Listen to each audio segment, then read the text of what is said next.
ამას წინათ დავდე ყავაზე ნაშრომი, როგორ ართმევს ენერგიას ძალის მიცემის ნაცვლად. და ეს დავასაბუთე, მაგრამ ადამიანებისგან წამოვიდა ეს არ არის ესე. დავფიქრდი მეთქი რა ჭირს ამ ხალხს. აი რა ჭირს ამ ხალხს ამ ნაშრომში აგიხსნე. მაგრამ ყველაზე მეტად რამაც გამაუცადა თან არ გაუუცებია არის ის რომ ადამიანების უმრავლესობა წერს რომ ცნობილმა ექიმებმა დაწერეს რომ ყავა კარგია ჯანმრთელობისთვის აღარ ვიცი ვის დაუჯერო. მოდი ჯერ გლეხურად დავილაპარაკებ და შემდეგ შევიდეთ მაღალფარდოვან ბიოქიმიასა და მილიარდიან კორპორაციულ მაქინაციებში. დავიწყებ იმით რომ რა დუნდა ამას დისერტაციის დაცვა რომ ყავა ცუდია. ყავა კარგიაო რომ იძახი და თუ ფიქრობ რომ ყავა კარგია. ყავას ბავშვებს რატომ არ ასმევ? ესე იგი ბავშვს იმიტომ არ ალევინებ რომ ალკოჰოლი ვით არის და არ შეიძლება არასრულწლოვანისთვის. სიგარეტი ვით არის და არ შეიძლება არასრულწლოვანისთვის, ბავშვისთვის. აბა რატომ არ ალევინებ ბავშვს? არ თქვა ეხლა გულს აუჩქარებს და გააცნობიერებ ბავშვს ყავას რატომ არ ალევინებ თუ ყავა კარგია. შენ თუ იძახი რომ ყავა კარგია, მაშინ შენს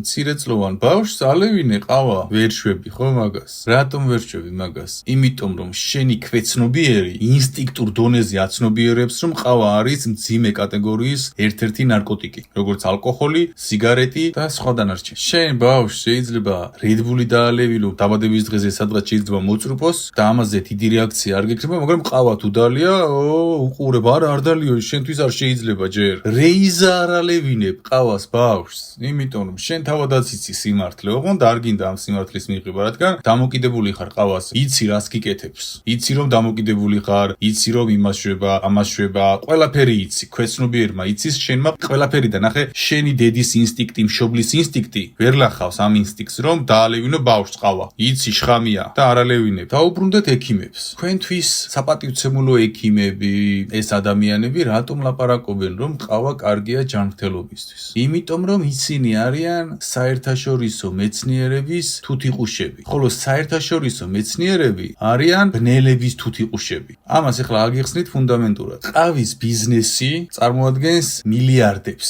საქართველო აიღე, მსოფლიო აიღე. აი საქართველო ავიღოთ. საქართველოში რამდენ ოჯახში არის ყავა? 99.9%-ში. ყველა ოჯახში არის ყავა. ეს არის ფული ბიზნესისთვის. გესმით? დიდ ფულზეა ლაპარაკი. რამხელა ფულზეა იცი ლაპარაკი? ქვეყნის მოსახლეობის 99%-ს რომ ყავა აქვს. მომიტევე 100%-ს აქვს ყავა. ყავა აქვს ყველას სახლში. დიდი შემოსავალია ყავის ბიზნესში. ლეგალიზირებული ნარკოტიკია. ეხლა თქვენთვის პატივსაცემი ექიმები რატომ არიან თუთიყუშები და ცნობილი მეცნიერები რატომ არიან ბნელების თუთიყუშები? ყველა ეს ყავის კორპორაცია, რომლებსაც მილიარდების შესდით ანგარიშზე თქვენს ხარჯზე, რადგან ყველა ოჯახშია ყავა. ისინი ქირაობენ სტატისტებს, მეცნიერებს, მკვლევარებს, სპეციალურ სივრცეს, სადაც ამ ყველაფერს გამოიკვლევენ და კონკრეტულ დავალებას აძლევენ მეცნიერებს. იპოვე ყავაში რამე სასარგებლო, რამე ის 1% რაც არის სასარგებლო, დანარჩენი რო შხამია, გავიგეთ. მაგრამ ის 1% მიპოვე სასარგებლო, რაც კარგი აქვს და იხარჯება ამაზე მილიონები და იპოვნიან მეცნიერები, რომ აი ეს კარგია, მაგალითად ამისთვის კარგია. 1% კარგს და მიდის ამ 1%-ის გარეკლამება თქვენთან ამ ცნობილი მეცნიერების შედეგად, რადგან ისინი არიან მოსყიდულნი. ვერ ხვდები? და შემდეგ ეს ქართველი თუთიყუშები, რომლებსაც საკუთარი აზრი არ გააჩნიათ, არ უნდათ საკუთარი თავით იაზროვნონ, რადგან თავადაც ამ მახინჯში არიან, ყავას სვამს გაქანებული. ადვილად იღებს ამ აზრს და გიფრქვევს შენ. მაშინ ეხლა კითხვას დასვამ. გიორგი, მაშინ მისი ნეგატიური მხარე ჩვენამდე რატომ არ მოვიდა? შენამდე რომ მოვიდეს მისი ნეგატიური მხარე, ვიღაცა მეცენატი უნდა იყოს მილიარდელი, უნდა დახარჯოს ამაში ერთი 100 მილიონი, მეტი, 100 მილიონი არ იყოფა. უნდა შეკრიბოს მეცნიერები, ჩაგიტაროს ოფიციალური კვლევები, უფასოდ უნდა გააკეთოს ეს. შემდეგ უნდა მოიტანოს ეს ხმა შენამდე რეკლამირებებით, მთელი აქციებით, მთელი პროცედურებით, დახარჯოს ამაზე 100 მილიონი და გაჩვენოს 99% რა კოშმარია შენი ჯანმრთელობისთვის ყავა. და ვინმე მაგას გააკეთებს შენთვის? და ნახეთ, მე რასაც ვლაპარაკობ, ეს ყველაფერი კვლევებია, მაგრამ შენამდე რომ მოიტანონ ეს, ამას ჭირდება დიდი ფული და მომიტევე, ამას შენამდე ვერავინ ვერ მოიტანს, იმიტომ რომ იმ კორპორაციებს, Facebook-ი იქნება, სოციალური ქსელები იქნება თუ ყველაფერი მართავს ბნელი. ვერ ხედავ რა დროში არიან ჰოლივუდიდან დაწყებული ბიზნესმენებით დამთავრებული ბავშვებს ჭამენ და ეს ყველაფერი მითები გგონია და ზღაპრები, ხო? ზღაპრებში ცხოვრობთ თქვენ, პირდაპირ გეუბნები. და თქვენი ზღაპარი არის როგორი, იცით? არაფერი არ ხდება ჩემს ირგვლივ. ეს არის თქვენი ზღაპარი. და რასაც მეუბნებიან, ეს არის სიმართლე. ეს არის თქვენი ზღაპარი. ვერაცნობიერებთ რომ ბნელს მოსყიდული ყავს თუ ვინმე ცნობილი ბიზნესმენია, ბნელს ხომ ისინი კონტრაქტებით დემონებს. მოსყიდული ყავს თუ ვინმე თავრობაშია, ტელევიზია, ყველაფერი მოსყიდული ყავს. მეცნიერები და ნახე ის ქართველი, რომელიც გეუბნება ყავა კარგია, ის არის აი ამ შეთქმულების მსხვერპლი, რომელსაც საკუთარი აზროვნების უნარი არ გააჩნია, უბრალოდ თუთიყუშია. რატომ უწოდებ თუთიყუშს? შეურაცხყოფას კი არ ვაყენებ. თუთიყუშია, თუთიყუში ხარ შენ. რაღაცას რომ წაიკითხავ და იმის იქეთ ვერ მიდიხარ. იმიტომ რომ შენ რომ იმის იქეთ წახვიდე, ღმერთი უნდა იყოს შენში და ღმერთი გეუბნება სიმართლეს და შენ ამ სიმართლეს ვერ ხედავ. იმას ხედავ, რასაც პირში გიდებენ ხახაში გამზადებულს. და ყავა ცუდია რომ თქვი, წამოვიდა დიდი ტალღა ნეგატივის. ბევრმა მიიღო და უკარგია მე არ ვსვამო, გავაცნობიერე ის, მაგრამ უმრავლესობისგან წამოვიდა დიდი ტალღა. რატომ? იმიტომ რომ ნარკომანებივით არიან შემჯდარი. საქართველოში ეხლა ყავა რომ გავაქრო ერთი კვირით, აი წარმოიდგინეთ, გავაქრე ყველა ოჯახიდან ყავის ბოლო მარცვალი. იცით რა მოხდება? ჩვეულებრივი ანარქია დაიწყება ქვეყანაში. ნევროზი გაიღვიძებს, სტრესები, ლომკები დაეწყება ხალხს, საავადმყოფოებში ამოყოფენ თავს, გულის აჩქარებები დაეწყება. ქვეყანა გაიყინება, გაჩერდება. რატომ? იმიტომ კი არა რომ ყავა აკეთებს კარგ საქმეს, არა. იგივეა ეხა ნარკომანს რომ ნარკოტიკი წაართვა, რეები ეწყება, ლომკები. სამსახურისთვის კი არ ცალია, ლომკების მოშორება ჭირდება, ექიმი ჭირდება. მთელ საქართველოს იგივე დაემართება და მთელს მსოფლიოს. გესმით? ეს გჭირს და ეს გჭირს. ოღონდ ვერ ვაცნობიერებთ. ეხლა იმ ნაგავი ხარისხის ყავას, რასაც თქვენ სვამთ, მაგაზე უკვე აღარაფერს აღარ ვლაპარაკობ. მაშინ კითხვას დაგისვამ, $20 იხდი 100 გრამში? არა, ხო? აბა კაპიკებს რომ იხდი ყავაში, რა ყავას სვამ? ამ კითხვას სვამ? შენი აზრით ის ყავა ნატურალური და ჯანმრთელია? ეს რაც ამღწერე, ეს განხილვა ეხება ნატურალურ ყავას, მაგრამ თქვენ რასაც სვამთ, ის არის კოშმარი. ამიტომ ყავა რომ ამოიღო, ლომკები დაეწყება მთელს ქვეყანას. ამ დღეში ხართ, ნარკოტიკებზე ხართ შესმული. ხალხი როგორ ილვის, იცით სამსახურებში სულ კანკალით იქნებიან. მესამე, მეოთხე დღეს კანკალით ილაპარაკებენ, შეხვედრაზე რომ იქნები, კანკალი ექნება ხელის. ყავის მსმელს ქუჩაში იცნობ, რადგან პირდაპირ შეატყობ რომ ლომკა აქვს. ქვეყანაში რომ გააქრო ყავა, ცოტა ხნით. მაშინ მე თუ ვწდები, არ დალიო ერთი თვე ყავა. ერთი თვე გული აგიჩქარდა, ხო? ერთი თვე კი არა, ეხლა ერთ საათში ყავა უნდა გადავირტყაო, ფიქრობს. და ყველაფერთან ერთად ადამიანების პრობლემა იცით რა არის? რატომ მოყვა ყავის ნაშრომს გარკვეული ადამიანებისგან ნეგატიური პასუხები? იმიტომ რომ დღეს ადამიანი სიმართლის მოსმენას არ არის შეჩვეული. ფიზიკურად ვეღარ ჭამს სიმართლეს. ნაგვის ჭამას არის მიჩვეული, სრუს ჭამას არის ისე მიჩვეული, რომ იგივე სიტუაცია როგორც ეხლა ადამიანს შევაჩვიო ბავშვობიდან ფეკალიის მირთმევა. პირდაპირ მნიშვნელობით რომ შევაჩვიო ამას. ის რომ გაიზრდება ამით. როგორც კი ვეთყვი, მოდი ეხლა აი კარგ დელიკატეს გაგასინჯებ, გული აი ადმინდა ესო იტყვის და პროტესტი გაუჩნდება და ფუ რანაირ უცნაური სუნი აქვს ამას. რატო? იმიტომ რომ ფეკალიის ჭამას შეაჩვიეს. თქვენც ესე ხართ, ჩვენც ესე ვართ. იმდენად შეგვაჩვიეს ცრუს ჭამას. ანუ რაც ჩვენ გვაწყობს, იმას გველაპარაკებიან. ნახე, შენ რაც გაწყობს, იმას იჯერე. თუნდაც დასაბუთებული არ იყოს ლოგიკურად. ვიღაც ექიმი გეუბნება, ყავა კარგიაო. არ გისაბუთებს. გისაბუთებ, გიხსნით ყველანაირად, მაგრამ გიჭირს გაგება და ვინც არ გისაბუთებს, იმის მიღება უფრო გიადვილდება. რატომ? იმიტომ რომ მიჩვეული ხარ, რაც შენ გაწყობს, იმის მირთმევას. ინფორმაციის კუთხით. ფეკალიის მირთმევას ხარ მიჩვეული. ამ სიმახინჯეს მიგაჩვიეს და ადამიანი როცა გამოდის და სიმართლეს გეუბნება, სუდად ხდები, ვერ იხებ ამას. ამიტომ ასეთი რეაქციები როცა გექნება საკუთარ თავს გაუკეთე ანალიზი. რატომ გაქვს ესეთი რეაქცია, როცა ადამიანი ჭეშმარიტებას გეუბნება? ფეკალიის მჭამელი ხომარ ხარ, ხომარ შეგაჩვიეს ამას. ამიტომაც არის რომ ეზოთერიკოსები იქნება, სულიერი მოღვაწეები იქნება თუ ვინც არ უნდა იყოს, ყველა გელაპარაკება ნაგავს. რადგან ამ ნაგავს ჭამ შენ იმას კი არ ჭამ, ტარო ცუდია და გაეცალე ბნელისა, რომელიც გარანტირებულად ესია და დაგისაბუთე და ამ ყოველს არა, ამას არ ჭამ, იმიტომ რომ ამას აკეთებ უკვე დიდი ხანია, ტაროლოგთან დადიხარ, დიდი ხანი ამ სიმახინჯეში ხარ და მე მომისმინე, მივხვდი რომ სიმართლე ვთქვი, მაგრამ გამოვიდა გვერდით და ტარო მაგარია ვიღაც სულიერებაშია თითქოს გეუბნება. ტარო მაგარიაო და მოგეშვა გულზე, ანუ რისი მოსმენაც გინდოდა ის მოისმინე და დაამთავრე იქ სიმართლის პოვნა. სიმართლეს როგორც კი გეუბნებიან, მჟავე გადასხმულივით იკლაკნები და ფიქრობ რომ შეურაცხყოფა მოგაყენეს. და რომ გატყუებენ და გეუბნებიან, ყავა მაგარია, სვი, რამდენის გინდა, ვიღაც ეხლა რაღაც სულიერების გადაცემები აქვს გაკეთებული და სექსი კარგია, სექსით ძალები გროვდება,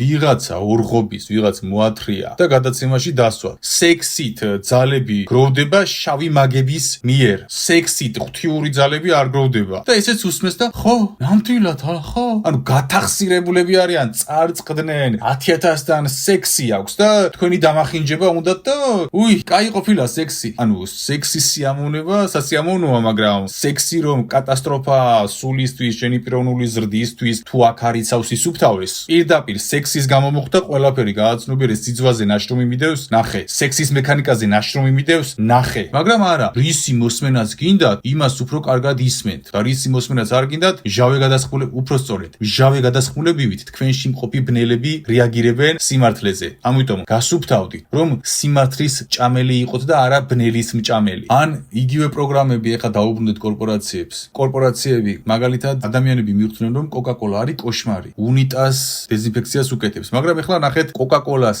მილიარდიანმა კორპორაციებმა რა გაგიკეთეს. თქვენ ხომ დადეთ ამდენი ნაშრომები, ადამიანება კვლევები, თავისით გამოიკვლიეს, უნიტას რეცხავს, იმას რეცხავს, მოკლედ მჟავა არ რეცხავს, ისე კოკა-კოლა რომ რეცხავს. და დაიქირავეს ექიმები, კვლევარები. და რას აკეთებს კარგს კოკა-კოლა? რამე ერთი მიპოვნეო. ამის საწინააღმდეგო დაახარჯა მილიონები. და ერთმა ბოროტმა ექიმმა იპოვა კვლევარმა, რომ თურმე კუჭს რეცხავს 30 გრამი თუ დალევ. და რამდენ მშობელს უთქვამს, რომ კოკა-კოლა კუჭისთვის კარგია თუ მოწამლული ხარ. ბავშვის წინაშე აჟღერებს ამასთან, ამ პროგრამებს. კოკა-კოლა ცუდია, მაგრამ ცოტა კარგი, ანუ ესე იგი, რა გაგიკეთეს? წამალთან გაგიიგივეს კოკა-კოლა და მერე ტონობით სვამ კოკა-კოლას. იძახი ცუდიაო, მაგრამ წამალთან გააიგივეთ, ამ ბავშვს გააგებინე, რომ თურმე პატარა წამალი ყოფილა. ისე გმართავენ და ისე ცხრებივით იქცევით, ისეთ მდგომარეობაში ხართ, რომ არაფრის მიღება არ გინდა. დაიკლაკნე და დაიჭიმუშინე სიმართლის მიღებაზე და გაიზრდები და მეორეჯერ აღარ დაგემართება ჭინთვები სიმართლეზე და გახდები ჭეშმარიტი და ჯანმრთელი და სახსალამათი და ჯანსაღი და სიცოცხლით სავსე. ყველანაირად. ეხლა რა ხარ? ნეხვის მჭამელი ყველანაირად, რომელიც ვლინდება შენი ცხოვრების მდგომარეობით. შემდეგ მწვავე რეაქცია გქონდეს ტყუილზე და არა სიმართლეზე. რომ გეუბნება ყავა კარგიაო, პრიმიტიული კითხვები დასვი, თუ ყავა კარგია ბავშვს რატომ ვერ ვალევინებ? რომ გეუბნება კოკა-კოლა პატარა წამალიაო, თუ წამალია, უნიტას რით რეცხავს, როგორ შლის ქიმიურად? გააცნობიერეთ, რა დღეში ხართ. მაგრამ რაშია იცის საქმე, თქვენ არ სვამთ კითხვებს. რომ გეუბნება ეს ესეაო, კარგი თუ ესეა, მაშინ ბავშვს რატომ არ ვალევინებ? თუ ბავშვისთვის არ შეიძლება, ესე იგი კარგი არ არის და ჩიხში მოექცევა თავადაც ის ექიმი. ბოლო ჟამი, სხვა კი არაფერი არ არის. შხამზე გეუბნება წამალია, ყავაზე გეუბნება რაც გწავლავს, კარგია ჯანმრთელობისთვის. ეს არის ბოლო ჟამი, ვერ ხვდები? სულიერი მოღვაწე გეუბნება სექსით ენერგია გროვდებაო, არა და სექსით შავი მაგები აგროვებენ ენერგიას, ისიც შენი გაძარცვით. ენერგია საიდან აგროვებ შენ? ბნელი გაძლევს, ღმერთმა რა გითხრა, რომ სექსში იყავი სისუფთავეშიო. ბნელი გეუბნება სექსით დააგროვე ენერგიაო და ენერგიას რის ხარჯზე აგროვებ? მეორე პარტნიორის გაძარცვით. აბა საიდან იღებ ამ ენერგიას? სატანა გაძლევს? სად აქვს სატანას ენერგია? ნული, ქურდია. მისი დამქაშებით ქურდები არიან. მოწყდნენ ღმერთის ენერგიას და მას შემდეგ ადამიანებს ძარცვავენ, რადგან მეტი წყარო არა აქვს. რადგან ადამიანია ღმერთის ენერგიის წყარო. რისგან იღებ? ხო? ეს არის ბოლო ჟამის პერიოდი, სექსისგან ენერგიას იღებო, კარგიაო გასწავლიან, შხამი კარგიაო და ამას იჯერებთ და იღებთ და ჭამთ. მასეთი ადამიანები უნდა გარიყოთ საზოგადოებიდან. მასეთ სიმახინჯეს რომ გასწავლით. და ყველა ეს შხამი პროდუქტი უბრალოდ ჯანმრთელობას კი არ გინგრევს, არამედ ბიოქიმიურ დონეზე გცვლის, ამ ხასიათებს გიცვლის, განწყობებს, დამორჩილებად ხდის, სრულ მონად გაქცევს. ყველაფერთან ერთად შენ ბიოქიმიაზე თამაშობენ, უკვეთავენ თავიანთ ბნელ თვისებებს შენს ბიოქიმიაში ამ ყველა სასმელებით, საკვებებით, გენმოდიფიცირებული პროდუქტებით. გიკეტავენ ღმერთთან კავშირს, ჰიპოფიზს გიკეტავენ, რომ კავშირზე არ იყო. და გამოძანძალდები. ღვთისენით გელაპარაკები და მეუბნები ვიღაცა ორღობის ექიმმა, ხო, ორღობის არის. მაგას რომ იძახის, ყავა კარგიაო. და მასსა და ჩემ შორის კითხვა სვამ, ვინც სიმართლეს გეუბნება და ვინც ტყუილს გეუბნება, რომელს დაუჯერო და ბნელის მეცხრემონის მონახარ და ვისაც უჯერებ, უკვე გასაგებია, დიდი ხანია. ხელოვნური ინტელექტი ყველაფერს შეცვლის. სრულად მეცხრემონის მონად გაგხდით. რატომ? მაგალითად პირადად კითხვას დასვამ ამაზე რას ფიქრობ. და ეს კორპორაციები ფულებს გადაუხდიან ხელოვნური ინტელექტის დამფუძნებლებს. თქვენი აზრით მილიარდებს და ტრილიონებს რისთვის დებენ ბიზნესმენები ხელოვნურ ინტელექტში? თქვენი მართვა იქნება პირდაპირ როგორ? მაგალითად დაწერ მირჩიე სულიერებას როგორ მივაღწიო და ამოგიგდებს ტარო გაშალე. ან დასვამ კითხვას მირჩიე კუჭის აშლილობას რა ვუყო? თუ წამალი არ გაქვს თან 100 გრამი კოკაკოლა დალიე. კუჭის ვჟევებას მოგიგვარებს ჯანმრთელობა და უკვე გაყიდულები ხართ. ანტიქრისტეს ერთ-ერთი ცენტრალური ბოძი ბეჭედი არის ხელოვნური ინტელექტი. რომ დაგუგლავ ხელოვნურ ინტელექტს რომ კითხავ, მითხარი ენერგიაზე როგორ მოვიდე? ყავა დალიეო გეტყვის. მითხარი ყავა ჯანმრთელობისთვის კარგია? ყავა ამას შვება მეცნიერებმა ეს გამოიკვლიეს რომ ამისთვის კარგი ყოფილა. რომ კითხავ ყავა ცუდი რით არისო? გეტყვის ცუდი რით არის. მაგრამ ფუნდამენტს არ გეტყვის. არ გეტყვის, ის დაპროგრამებულია სხვანაირად. გამოვა ეხა არა, ესე არ არის. დაპროგრამებული ის არ არის, ის ინტუიტიურად აკეთებს რაღაც, ინტუიტიურად მთავარი პროტოკოლები გადაცემული აქვს რა როგორ გააკეთოს. აბა ისთვის იხარჯება ტრილიონები თქვენი აზრით ამაში, რომ იყო იდეალური მონა მომხმარებელი შხამის. გააცნობიერე რას გეუბნები? იდეალური მონა მომხმარებელი შხამის. ყველა წახნაგში, სულიერებაში, ფიზიკურ მატერიაში. თქვენი აზრით ეს ვითომ სულიერი მოღვაწეები და ახალ გამოჩეკილი რას ბოდავთ საერთოდ? აი, არავის არ გისურვებთ, ჩემს წინაშე დაჯდეთ. სადმე გადაცემაში, არ ვიცი, ეს დრო თუ დადგება, რადგან არ მიდა ცნობადობა. წასულია თქვენი საქმე, არ გირჩევთ, არც ლაივში, არც ისე. ისეთ სისულელეებს ლაპარაკობთ, ყველას გასაგონად გელაპარაკებით. ამას რაღაცა ქედმაღლობით კი არ ვლაპარაკობ. გეუბნებით სიმართლეს. ჩაჭრილები ხართ ყოველ 2 წუთში, ყოველ 2 წამში. ისეთ თრეშებს უშვებთ პირიდან, რატომ? იმიტომ რომ ხელოვნურ ინტელექტს ეკითხები და ხელოვნურმა ინტელექტმა დაგიწერა პირდაპირ შავმაგიური მაგალითად ის რომ სექსი ძალას აძლევს. სექსი ძალა გროვდება. აი მე იდიოტი. ამდენი წლები რისთვის ვიკავებ სექსისგან თავს? ამდენი ულამაზესი გოგო გამოჩენილა ჩემს ცხოვრებაში. ეხლაც კი მოდიან, ყურადღებებით არიან და აინტერესებს რა იდიოტი ყოფილი ვარ. დღეიდან მორჩა გახსნილი მაქვს, დღეიდან უკვე გავდივარ ყველანაირი სექსები უნდა მქონდეს, ძალები უნდა დავაგრო.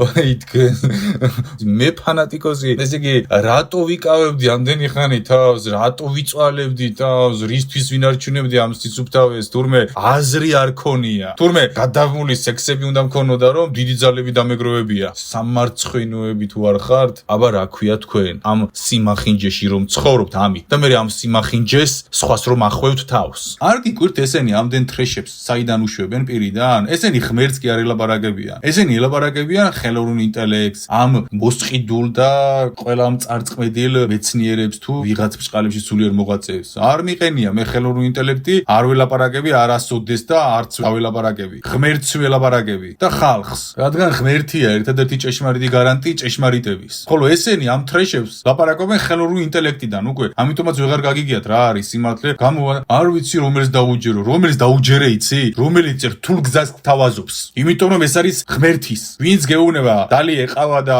კარგია, ვერ ხვდები რომ გთავაზობს იმას რაც უკვე გააქვს და მარტივია. შხამს გთავაზობს. რთულ გზას ვინც გთავაზობს, ის არის ღმერთის. რადგან მხოლოდ რთულ გზაში გამოიმუშავება ყველაფერი საუკეთესო. კუნთები გინდა? ივარჯიშე, რთული გზა უნდა გაიარო. ჯანმრთელობა გინდა?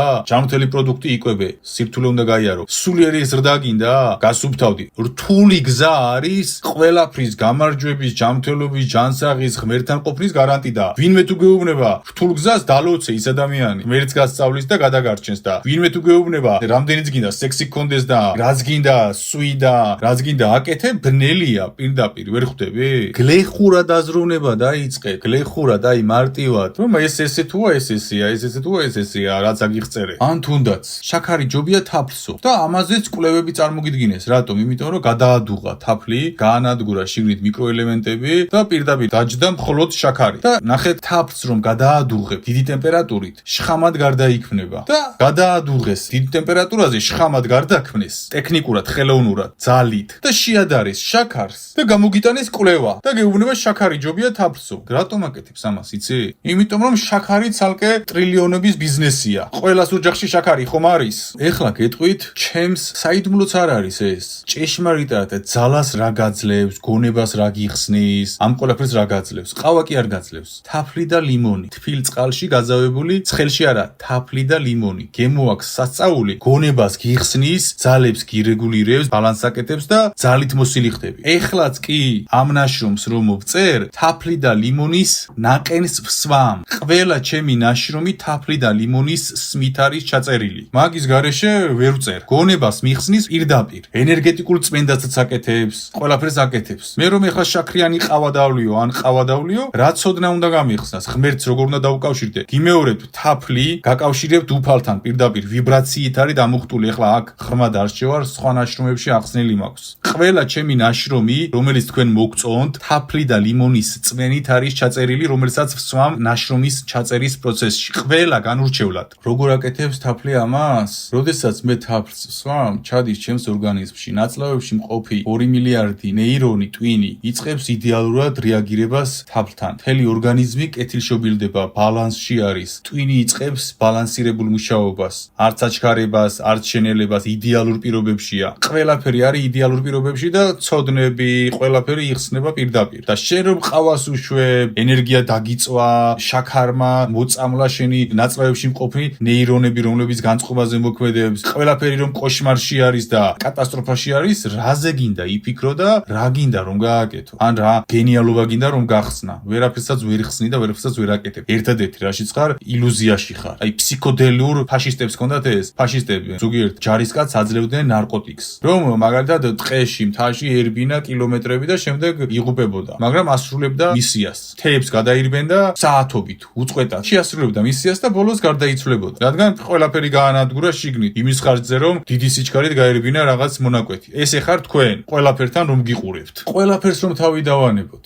მაგალითად, ეხლა ჩვენი ქვეყნის მოსახლეობის 20% რომ დაჯდეს თაფლსა და ლიმონზე, გადააგდოს სრულად შაქარი, ის ვეღარასოდეს ვეღარ დაუბრუნდება შაქარს. გარანტირებულად გეუბნები. თაფლსა და ლიმონზე იცხოვრებს. ვეღარ დაბრუნდება უკან და ეს 20% ისე გასხივოსნდება და ისე ძალებში მოვა, რომ დანარჩენი 80% მიყვება და საერთოდ შაქრის ბიზნესი გაკოტრდება. ამიტომაც გიკეთებენ ამ რეკლამებს, შაქარი კარგია, ყავა კარგია, იმიტომ რომ ყავის გარეშე ცხოვრება დაგავიწყდა. როგორია? აი ამ დაუძლურებულ ნარკომანიურ მდგომარეობაში ხარ და დაგავიწყდა ჯანსაღი მდგომარეობა როგორია? და შენ რომ ეს არ გაგახსენდეს, ამისთვის გიკეთებენ გამოდებით რეკლამებს, რომ ყავა კარგია, სვი, რომ ვერ გამოფხიზლდე, რადგან შენ რომ ყავას თავს დაანებებ, ისეთ ძალაზე მოხვალ, ისე გაგეხსნება ცოდნები, შენ რომ შაქარს ამოიღებ, ისე შეგეცვლება ცხოვრება და შენ რომ თაფლი ჩაანაცვლებ, ისე შეგეცვლება ცხოვრება, რომ მთელი საქართველო შეიცვლება. მაგრამ ვის უნდა ეს? არავის. ამიტომ ნაგავზე ზიხართ, ნაგვის რეკლამას ჭამთ, ნაგვის ინფორმაციებს ჭამთ და აი ამ ჭუჭყის სანაგვე ურნაში ცხოვრობთ. მეც რაღაც ჭუჭყის სანაგვე ურნაში ვცხოვრობ. ალბათ არ ვიცი, ვეძებ რაში ვცხოვრობ და ვცდილობ განვაძევო ჩემგან. მეც ვცხოვრობ, ხო, ბევრ რაღაცაში და არ ვამბობ რომ მე განწმენდილი ვარ და ეს მეც ცოდვილი ვარ, მეც ამ ყველა სისუსტეებში ვარ, მაგრამ მე ვებრძვი ამას და ვცდილობ განთავისუფლდი ამ ყველაფრისგან და რაც შემიძლია ვთავისუფლდები. საბაზისოსგან ვთავისუფლდები. და შენ ამას აკეთებ? გააკეთე ეს. ვერ იცნობ შენ ცხოვრებას. ამიტომ მიხედეთ თქვენი სულის ჯანმრთელობას და ფიზიკურ ჯანმრთელობას. გაიხსენეთ როგორია კარგად ყოფნა. დაგლოცოთ უფალმა ჩანიფარი მოგცეთ, ჯანმრთელი, ჯანსაღი, საღი გაფინოთ უფალმა ყველას, საღი გვაფინოს უფალმა ყველას. ამინ, ამინ, ამინ.